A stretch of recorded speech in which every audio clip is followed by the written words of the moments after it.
So, ang sinasabi dito ng mga Catholic friends natin, ito yung pundasyon kung bakit ang Santo Papa sa Roma ay ang pinuno ng simbahan dahil daw dito sa talatang ito. Kasi sinabi, ikaw Pedro, ikaw ay bato, at sa ibabaw ng batong ito, itatayo ko ang aking iglesia. So, sabi nila si Pedro ang unang pope. Okay? At sa pope na yan, o sa Pedro, sa pope, at ang kauna-unahang pope ay si Pedro, doon ko itatayo ang pundasyon ng simbahan. So therefore, pag nagsalita ang pope, na tinatawag na ex cathedra, narinig nyo naman yun? When the pope speaks ex cathedra, ibig sabihin nakaupo siya, cathedra is Latin for chair, parang chairman. Pag nagsalita yan, parang ang nagsalita Diyos. Susunodin ng buong Catholic Church yan. Because of this verse. So therefore, ang pundasyon ng buong simbahan ay ang nakaupong pope. Pero ang paliwanag naman natin mga born again ay ito. Ikaw ay si Pedro. At yung tinutukoy nang sa ibabaw ng batong ito ay hindi si Pedro, kundi yung sinabi kay Pedro. Ano yung sinabi ba kay Pedro? Bumalik tayo sa verse 16. Sabi ni Pedro, kayo po ang Kristo, ang anak ng Diyos na buhay. Sa ating born again, ang sinasabi, ang pundasyon ng simbahan ay yang sinabi na iyan ni Pedro, na ang pundasyon ng simbahan ay si Kristo at maliligtas ang bawat born again believer sa pamamagitan ng paniniwala kay Kristo na Diyos at tagapagligtas. Akin na ang buong sanlibutan.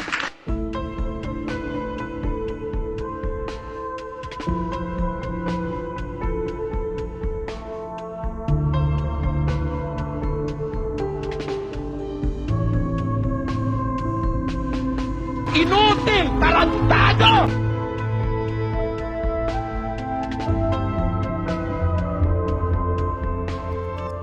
Na under sa domination ni Satanas. Take notice, I'm here already. Ako po si Gabon. At ito ang Factbusters! Kaya bago muna natin simulan ang ating episode ngayon, iniimbitahan kita na isubscribe itong ating bagong YouTube channel, Factbusters PH, dahil yung lumang channel natin ay nahack po mga kapatid. Kawawa naman tayo, no? Pero pati rin sana ang isa pa nating YouTube channel, Takasuri PH, paki-subscribe din yan mga kababayan. Ako naman, sige.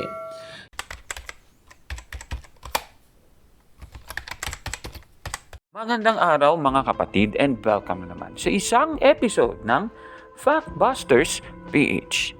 Babasahin muna natin ang isang talata sa Biblia. Ito po, Mateo 16:18. At sinasabi ko naman sa iyo na ikaw ay Pedro at sa ibabaw ng batong ito ay tatayo ko ang aking iglesia. At ang mga pintuan ng Hades ay hindi magsisipalaig laban sa kanya. Dito po sa nabasa natin sa Mateo 16:18, itatayo po ng ating Panginoong Kristo ang kanyang iglesia sa ibabaw ng bato, mga kababayan. Ang bato sa Mateo 16:18 ay kung saan itatayo ni Kristo ang kanyang iglesia. Pero ang tanong, sino ba ang tinutukoy na bato sa Mateo 16:18? Saan bang bato itatayo ni Kristo ang kanyang iglesia ayon po sa nasabing talata? Alam naman natin sa Iglesia Katolika kung ano po ang stand natin. Itong bato na tinutukoy sa Mateo 16:18 ay si Pedro. Kay Pedro po itatayo ang iglesia, mga kababayan. Yan po ang base sa aral ng Iglesia Katolika. Pero tatanungin muna natin yung iba pang mga mangangaral na grabe kong manira sa Iglesia Katolika. Ayon sa kanila, sino ba ang tinutukoy na bato sa Mateo 16:18? Alam naman po natin, yung nasa Mateo 16:18, yung salitang bato o rock, sa Grego po ay Petra, na ibig sabihin ay a large mass of rock, mga kapatid. Isa po sa mga nakita natin sa internet, ito pong galing sa isang vlog ng Iglesia ni Cristo ni Manalo. Ito po, babasahin ko po sa inyo yung nakasulat sa Peter himself used the word Petra to refer to Jesus. Ganito po ang ating mababasa. Babasahin ko na lang po sa inyo. Apostle Peter himself used the word Petra, referring to the Lord Jesus Christ. In 1 Peter chapter 2 verse 4 to 8, Apostle Peter said, at nag-quote po siya ng 1 Peter chapter 2 verse 4 to 8 sa New King James Version. In the Greek text of 1 Peter chapter 2 verse 8, it is clear that the Apostle Peter used the word Petra. At nakikita nyo po sa screen, meron ng Petra, yung kay Petra. Ayan, nakikita nyo po. Remember that the word rock mentioned by Apostle Peter in 1 Peter chapter 2 verse 8 is referring to the Lord Jesus Christ. Thus, Apostle Peter used the word Petra referring to the Lord Jesus Christ. The one true church was built on Christ. He himself is the rock where the true church of Christ was built. The doctrine that Apostle Peter was the rock where the church was built was indeed an erroneous doctrine, because Apostle Peter himself testified that the Lord Jesus Christ is the rock where the church was built. Thus, we can conclude that the Roman Catholic Church is built upon an erroneous doctrine. Yan po ang ating nabasa sa nasabing article ng isang blog ng Iglesia ni Cristo ni Manalo. Pinapalitaw po ng blog na ito na si Kristo talaga daw ang tinutukoy na bato sa Mateo 16:18. At yung ginamit niya, itong nasa unang Pedro 2:8. Babasahin ko po sa inyo sa Tagalog. At batong katitisuran at bato na pangbuwal, sapagkat sila ay natitisod sa salita. Palibhasay mga swail, na dito rin naman sila itinalaga. Yan po ang ating nabasa sa unang Pedro 2:8. At kung mapapansin ninyo, yung pangalawang bato dito po sa nasabing talata ay Petra po sa Grego, mga kapatid. Yung kanilang katwiran, si Pedro ay hindi po yung bato, kasi nga si Pedro nagsabi na si Kristo itong Petra, mga kapatid, sa unang Pedro 2:8. Ang tanong, bakit tinawag ni Pedro na Petra ang ating Panginoong Jesucristo sa unang Pedro 2:8? Babasahin muna natin, itataas natin sa unang Pedro 2:7. Ganito po ang ating mababasa. Sa inyong ngang nangananampalataya, siya'y mahalaga. Datapwat sa hindi nangananampalataya, ang batong itinakwil na nagsisipagtayo ng bahay, siyang naging pangulo sa panulok. Yan po ang ating nabasa, unang Pedro 2:7. May binabanggit po na pangulo sa panulok. Kung sa Ingles ay cornerstone, mga kapatid. Tinawag ni Pedro si Kristo na Petra bilang isang cornerstone. At di po tayo tutol doon dahil siya naman talaga ay isang cornerstone. Na ayon naman sa talatang nabasa, itong cornerstone na ito ay yung batong itinakwil, mga kapatid. Syempre si Kristo yon. Kasi nga, si Kristo itinakwil ng mga Hudyo, ipinako sa krus, mga kapatid. Kaya ang Petra na cornerstone sa unang Pedro 2:8 ay itinakwil, mga kapatid, at si Kristo nga talaga yon. Pero yung Petra po sa Mateo 16:18, yung Petra na yon, hindi naman po yun itinakwil Doon kasi itatayo ni Kristo yung iglesia niya. Kaya magkaibang Petra yung tinutukoy. Hindi naman pwedeng sa buong Biblia iisa lang yung Petra. Mali po yun, mga kapatid. Kaya mali po ang katwiran na ito ng mga taga-iglesia ni Kristo ni Manalo, mga kababayan. Kahit nga si Abraham sa Biblia, tinawag ng bato na Petra. Babasahin po natin yan sa Isaiah 51:1. Ganito po ang ating mababasa. If you want to do right and obey the Lord, follow Abraham's example. He was the rock from which you were chipped. Klarong-klaro dito. Si Abraham pala ay tinawag na rock. At kung titignan mo sa Septuagint version, ito po ay Petra. Nako paano ngayon yan?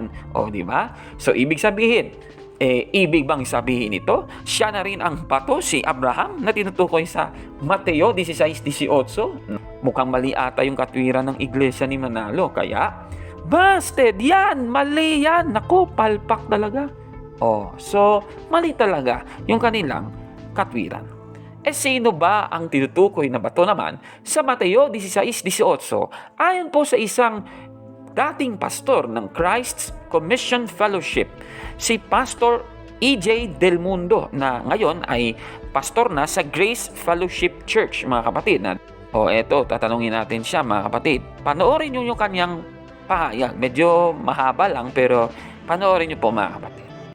At sabi sa verse 18, "At sinasabi ko sa iyo, ikaw ay Pedro, at sa ibabaw ng batong ito ay itatayo ko ang aking iglesia, at ang pintuan ng daigdig ng mga patay ay hindi magtatagumpay laban sa kanya."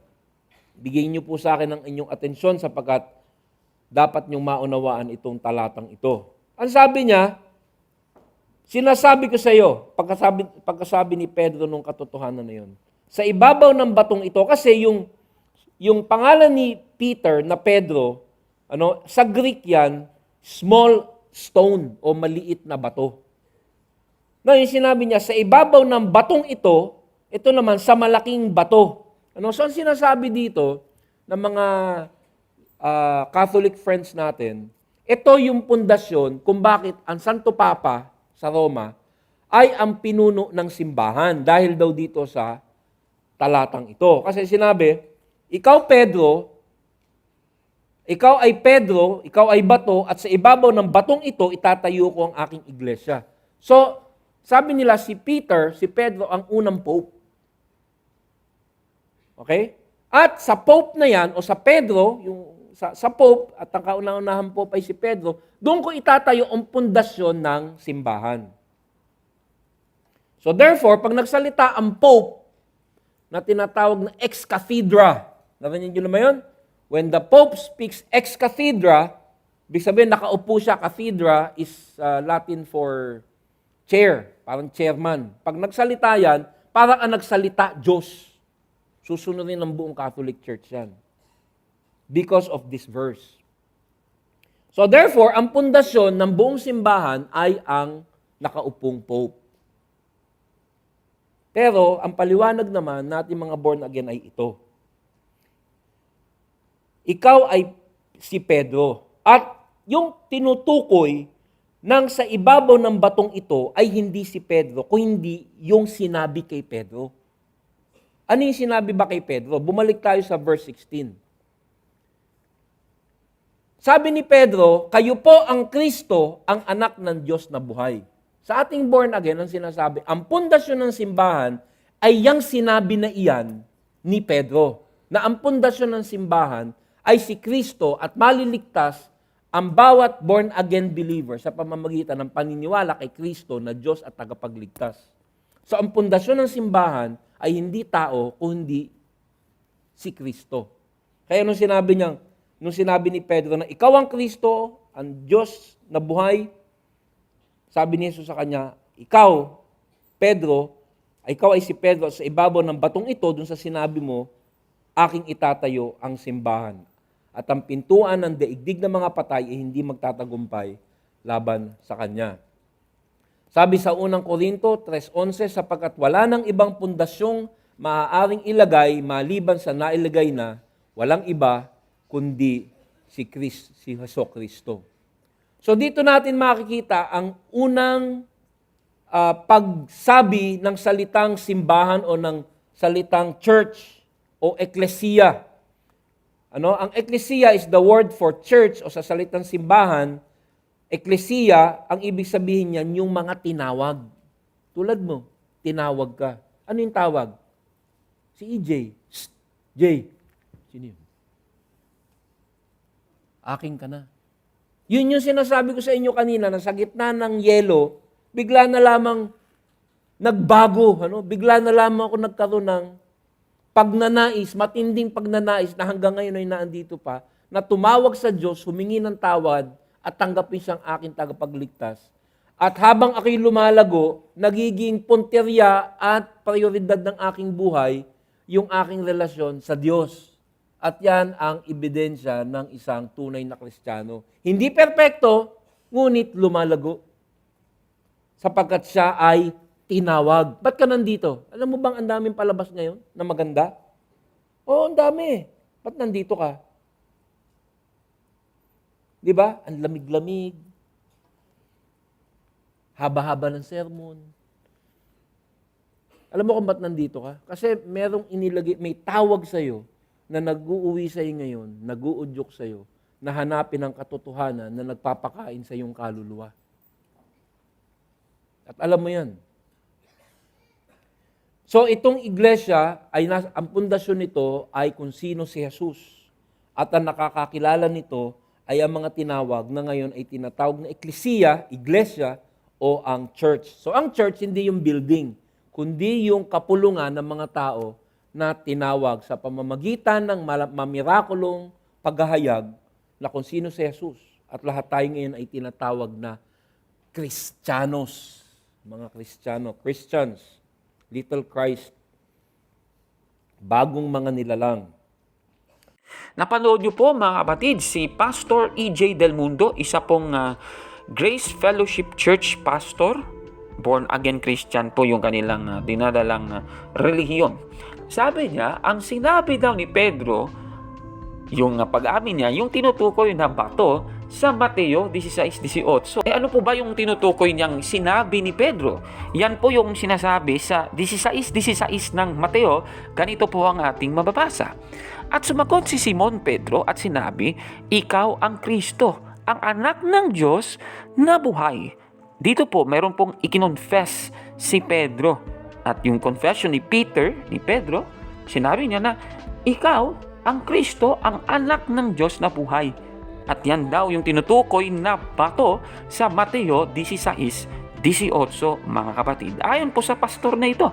At hindi daw si Pedro yung tinutukoy na bato, mga kapatid. Kaya ang tanong, totoo kaya yung pahayag ng pastor na ito, mga kababayan? Hindi raw si Pedro ang tinutukoy na bato? Tama ba yan, mga kapatid? Sige, so tandaan natin, sa Mateo 16:18, si Kristo po ang magtatayo ng iglesia, mga kapatid. Tandaan natin, yung iglesia itinayo po sa bato, mga kababayan. Ang tanong, kung sa kanya, sa sinabi ba ni Pedro, itatayo ni Kristo ang iglesia, paano kaya yun? Ano? Yung sinasabi ng isang tao, doon itatayo yung iglesia, parang sa literal na paraan, hindi naman maaaring mangyari yun, ano? Ayon po sa Biblia, babasahin po natin ang nasa Efeso 2:20, ganito po ang ating mababasa. Tulad ng isang gusali, kayo'y itinayo sa pundasyong inilagay ng mga apostol at mga propeta, na ang batong panulukan ay si Kristo Jesus.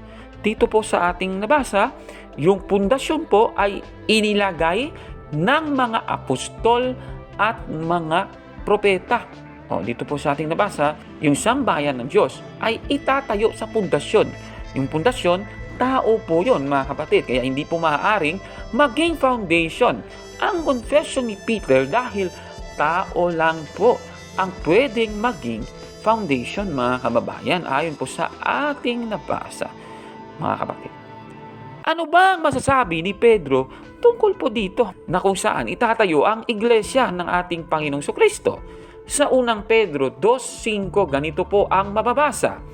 Tulad ng mga batong buhay, maging bahagi kayo ng isang templong espiritual. Bilang mga paring itinalaga para sa Diyos, mag-alay kayo sa Diyos ng mga handog na espiritual na kalugod-lugod sa Kanya sa pamamagitan ni Jesucristo. Klarong-klaro po, mga kapatid, dito sa ating nabasa, yung batong buhay, yung mga tao na magiging bahagi doon sa templo ay dapat bahagi tayo doon, itatayo po sa batong buhay, mga kapatid. Ibig sabihin, kahit si Pedro, alam na ang tao ang pwedeng ihalin tulad sa bato at hindi po yung kanyang pag-amin o yung kanyang sinabi. Katunayan, ito din po yung pahayag ng isang Bible scholar dito po sa aklat na The New Bible Commentary Revised. Babasahin po natin yung 1970 edition. Sa page 837, ganito po ang ating mababasa, ililiwat ko po sa Tagalog. Ang ilan kung gayon ay tinukoy si Jesus bilang ang bato dito. Ngunit ang konteksto ay laban dito. Hindi rin ang pananampalataya ni Pedro o ang pag-amin ni Pedro ang ibig sabihin nito, wala talagang duda na si Pedro mismo ang bato. Klarong-klaro po mga kababayan ng ating nabasa. Sinabi talaga ng Bible scholar na si Pedro mismo yung bato, hindi po yung kanyang pag-amin mga kapatid. Tanong, saan ba galing itong sinasabi na yung bato daw sa Mateo 16:18 ay ang confession ni Peter? Babasahin po natin dito po sa aklat na The New American Commentary, Matthew ni Craig Bloomberg. Ganito po ang ating mababasa sa 1992 edition, page 251 hanggang 252 ang ating babasahin. Ganito po ang ating mababasa.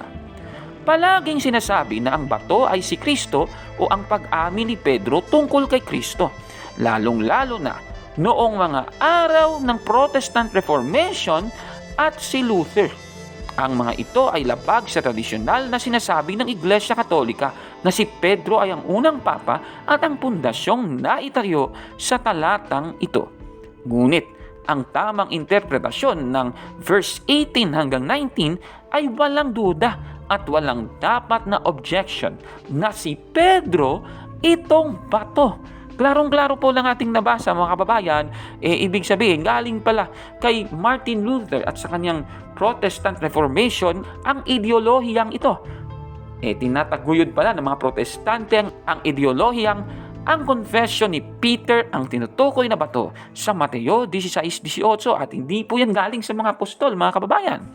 Ngunit may mga Katoliko din na ganito po yung pananaw tungkol po sa bato sa Mateo 16:18 in fairness po sa mga nagsasabing confession of Peter daw. Pabasahin po natin itong aklat na Matthew Bible Study Commentary ni Howard Voss, 1979 edition ang ating mabasahin, page 119. Ganito po ang ating mababasa.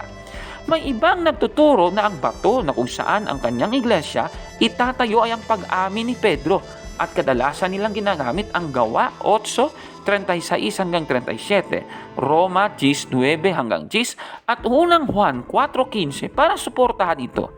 Ito ang naging pananaw ni Martin Luther at ng karamihan ng mga church fathers, kabilang sina Saint Augustine, Jerome at Gregory VIII. Ngunit wala sa mga ito ang makapagbibigay ng mas malinaw na solusyon. Kahit paglaruan mo pa ang mga salita at ang natural na pagbasa ng talata ay hindi po sang-ayon dito. Klarong-klaro po sa ating nabasa mga kababayan, kahit pala si Saint Augustine, sina Jerome, ay naniniwala po na yung pag-amin ni Pedro, yung bato na tinutukoy sa Mateo 16:18. Pero mga kapatid, sinabi na rin ng aklat na ito na malayo talaga sa hulog kung ganun po ang ating paliwanag mga kababayan. Kaya mali po ang katwiran na ang confession ni Peter ang tinutukoy na bato sa Mateo 16:18. Kaya sa sinasabing ito ng pastor na ito ng Grace Fellowship Church na dating CCF. So ang sinasabi dito ng mga Catholic friends natin, ito yung pundasyon kung bakit ang Santo Papa sa Roma ay ang pinuno ng simbahan dahil daw dito sa talatang ito. Kasi sinabi, ikaw ay Pedro, ikaw ay bato, at sa ibabaw ng batong ito, itatayo ko ang aking iglesia. So, sabi nila si Pedro ang unang pope. Okay? At sa pope na yan, o sa Pedro, sa pope, at ang kauna-unahang pope ay si Pedro, doon ko itatayo ang pundasyon ng simbahan. So therefore, pag nagsalita ang pope na tinatawag na ex cathedra, narinig nyo naman yun? When the pope speaks ex cathedra, ibig sabihin nakaupo siya, cathedra is Latin for chair, parang chairman. Pag nagsalita yan, parang ang nagsalita Diyos. Susunodin ng buong Catholic Church yan. Because of this verse. So therefore, ang pundasyon ng buong simbahan ay ang nakaupong pope. Pero ang paliwanag naman natin mga born again ay ito. Ikaw ay si Pedro. At yung tinutukoy ng sa ibabaw ng batong ito ay hindi si Pedro, kundi yung sinabi kay Pedro. Ano yung sinabi ba kay Pedro? Bumalik tayo sa verse 16. Sabi ni Pedro, kayo po ang Kristo, ang anak ng Diyos na buhay. Sa ating born again, ang sinasabi, ang pundasyon ng simbahan ay yang sinabi na iyan ni Pedro. Na ang pundasyon ng simbahan ay si Kristo at maliligtas ang bawat born again believer sa pamamagitan ng paniniwala kay Kristo na Diyos at tagapagligtas. Busted yan! Mali yan! Ako, palpak yan, mga kababayan. Anong masasabi ninyo sa ating naging episode ngayon? Comment down below, mga kababayan. At kung like mo ang video na ito, paki-smash ng like button at mag-subscribe sa ating YouTube channel, Factbusters PH. Kaya, huwag maniwala sa sabi-sabi. Check muna kung fact nga talaga. Hanggang sa susunod na The Rock episode series, ako po si Kaburnok at ito ang Factbusters.